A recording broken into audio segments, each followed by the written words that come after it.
आप देख रहे हैं सागर न्यूज। मैं राम सागर मिश्रा। खबरों के लिए आपको ले चलते हैं नेपाल में प्रजातंत्र के बाद उत्पन्न हुई समस्याएं।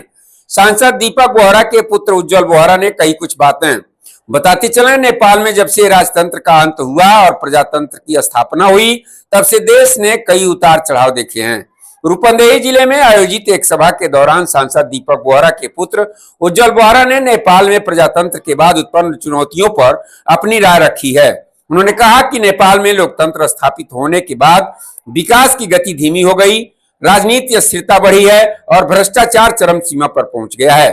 प्रजातंत्र के बाद नेपाल में मुख्य समस्याएं बढ़ी हैं, जिसमें राजनीतिक अस्थिरता, नेपाल में सरकारें बार बार बदलती रही हैं, जिससे विकास कार्यों में बाधा आई है। अस्थायी सरकार न होने के कारण दीर्घकालिक योजनाएं सफल नहीं हो पाती हैं। भ्रष्टाचार, सत्ता में आने वाले कई नेताओं पर भ्रष्टाचार के आरोप लगे हैं, जिससे जनता का विश्वास लोकतंत्र पर से कम होने लगा है। आर्थिक मंदी और बेरोजगारी की बात करें तो नेपाल में निवेश की कमी और अवसरों की असीमितता के कारण युवा विदेशों में नौकरी खोजने को मजबूर हो रहे हैं।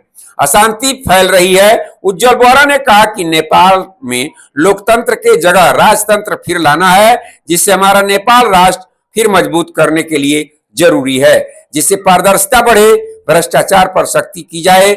हमारे राजा जो जनता के हित में काम करेंगे, उनका मानना है कि अगर सही दिशा में प्रयास किया जाए तो नेपाल अपनी खोई हुई रफ्तार फिर से पकड़ सकता है।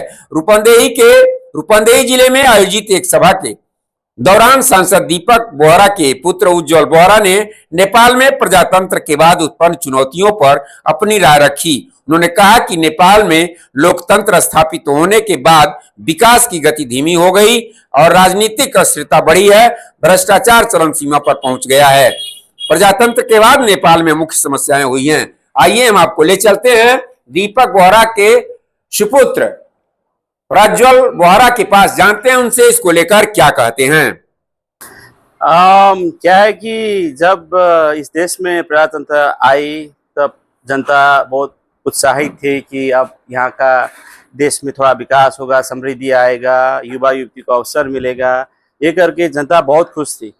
लेकिन क्या हुआ कि बीच में फिर ये गणतंत्र का बात हुई, उसके बाद फिर राष्ट्र संस्था को नेपाल से हटाया गया। उसके बाद क्या हुआ कि ये गणतंत्र शक्ति जो है पूरा भ्रष्टाचार, अराजकता, असत्य, अधर्म, अनैतिक काम पे जुटे रहे। तो इससे क्या हुआ कि देश संकट में पड़ गए और देश का आर्थिक जो है, क्योंकि अब ये बहुत महंगे व्यवस्था नेपाल में डाल दिए गए, उसके कारण से देश में जो आर्थिक चाहिए, जो विकास के लिए चाहिए, जो युवा के लिए चाहिए, जो देश के लिए चाहिए, वो अपुग होने के कारण देश में अभी क्या है कि देश खोखला होते जा रही है।